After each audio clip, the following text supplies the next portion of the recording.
Who you choose to hang around with in Dubai can be the success to your career or the downfall to your career. I'm going to tell you about how I nearly gambled my life and my career away in Dubai because I chose to hang around with the wrong people at the beginning. My name's Ashley and I'm your real estate COO. Let's dive in. Welcome back to Your Real Estate COO. My name's Ashley and I'm here to help you level up your game. I'll be your Chief Operating Officer to your success. Let's dive in. Okay, so I feel like when you first move to a new country, you don't know anybody. So at the beginning, it's all about trying to find out where you fit within your new lifestyle. Choosing friends is probably one of the most important parts of the new process of your life. Now, if you get it right, it can help catapult yourself and your business and your career. But if you get it wrong, you can end up with nothing and back on a plane home to your home country. So I just wanted to kind of have a quick discussion about this because I feel like in real estate, who you choose to hang around with and choose to spend your time with at work, but also at home, can really affect the way that you act and the way that you carry out and do your job. For example, if you choose to hang around with a broker or brokers that are very successful within the company, they're always closing deals, they're always at the top of the board for their KPIs, they always seem to be doing the right things. Naturally, if you're hanging around with these types of people who are very positive, who are closing deals and making money, you're also going to be within that kind of that mindset, within that narrative. So it's only natural that you're going to also want to elevate yourself to their level because you want to try and keep up with them, but also be included in the success that is the group. Equally, if you choose to hang around with brokers that aren't successful, that aren't closing deals, the ones that are maybe moaning that real estate is rubbish and you can't make any money and it's super hard and they're always negative and they're always moaning about how they've lost deals, naturally, again, you're going to fall into that narrative of negativity. And it's really funny because I've been in situations where when I was a broker, I would hang around with people and sometimes they would get negative about the job. I'd also start agreeing with them. I'm like, yeah, it is rubbish, isn't it? Yeah, it isn't. No, it's not good. No, we can't make money. Yes, it is hard to close deals. I then soon realized that they're affecting my whole mood towards my job, my career, and my life. I had to disassociate myself with these people and choose to hang around with people who were better. Who were closing deals, who were motivated, who had that entrepreneurial kind of spark and flair. So it's super important that as a new broker or anyone that's moving to a new country, surround yourself with positive, successful people.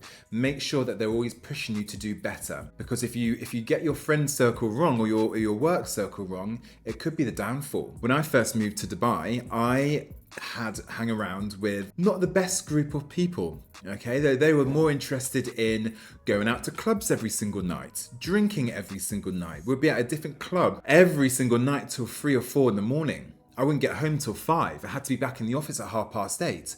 So of course I was hungover, I was super tired. There was no way I was in a mood to make calls to potential clients and booking viewings and go and get out in the Dubai 50 degrees heat to do viewings and close deals. It really kind of put me off center. But I thought that was my life. I thought it was absolutely fantastic, amazing clubs, meeting all these cool people. But little did I know that they're actually doing the wrong thing. They're actually not great because all they care about is drinking alcohol and going out and going to clubs. So because of that, I fell into that circle and my business suffered. I started really well at the beginning, but then it plummeted because I was spending more time going out than I was focusing on my business. So what happened? I wasn't closing deals, which means I wasn't making money, which means I was dipping into my savings. And I thought it was more cooler to go out and pop bottles and spend money on tables and go to clubs and spend obscene amounts of money because this is what the other people were doing. But because of that, I nearly jeopardized my whole new life in Dubai because I literally ran out of money. I then had to go to the bank of mum and dad, so they had to then support me, which isn't good. So I just wanted to kind of let you guys know that you need to make sure that when you move to Dubai, you find the right circle of friends, be around people that's going to motivate and inspire you and push you to do better, but also focus on your business. The clubs and bars will always be there. Focus on getting yourself set up, because if you don't, you'll make the same mistake as what I did and you'll probably be back on the plane home within the first 6 months, and nobody wants that. Okay, it's a bit embarrassing, right? If you've had maybe a leaving party with your friends from back home and then you're back home to, you're back moving back within a 6-month period, nobody's going to respect you for that. So dial in, block out the noise and focus on what you've got to do. Don't be like myself. Okay, I learned from that, and I always like to tell people my story because I think people need to hear it. They always ask me how I've got to where I am. Okay, blood, sweat, and tears, of course. But it was very shaky at one point because I wasn't closing deals and I wasn't making money. I remember I literally, at the time, I was like, do you know what, I'm done. I'm gonna go back to the UK. I'm over this now. I remember calling my parents or my dad to say, look, I'm gonna come home. It's not working out. You know, I just come back and get my job back. He's like, absolutely not. You are not coming back to the UK. You made a decision to move out to Dubai to make it work. So you're gonna stay there. Okay, so you're not gonna quit, you're gonna stay. He sent me some money. He's like, right here, this is what you've got. Set yourself up, pay for your rent, pay for your car, but this is all you're gonna get and you need to make it work. It kind of was a bit of a light bulb moment, a bit of a reset on my button because I was like, oh my God, what am I doing? At the time I was 30 years old, I'm asking for money from my parents and saying that I'm gonna be quitting something, and we don't quit, you know, we're people that always persevere and get to where you need to be. So I was like, I'm not gonna be the person that quits and goes home because I've been foolish and hanging around with people that have not done me justice and not been positive in my life. So what did I do? I cut out those people straight away, deleted their numbers, blocked them on all my socials because I knew that they were not good for me. The minute I did that, the minute I then started focusing on the job at hand, I started to do well again. I started to close deals, money was coming back into the house.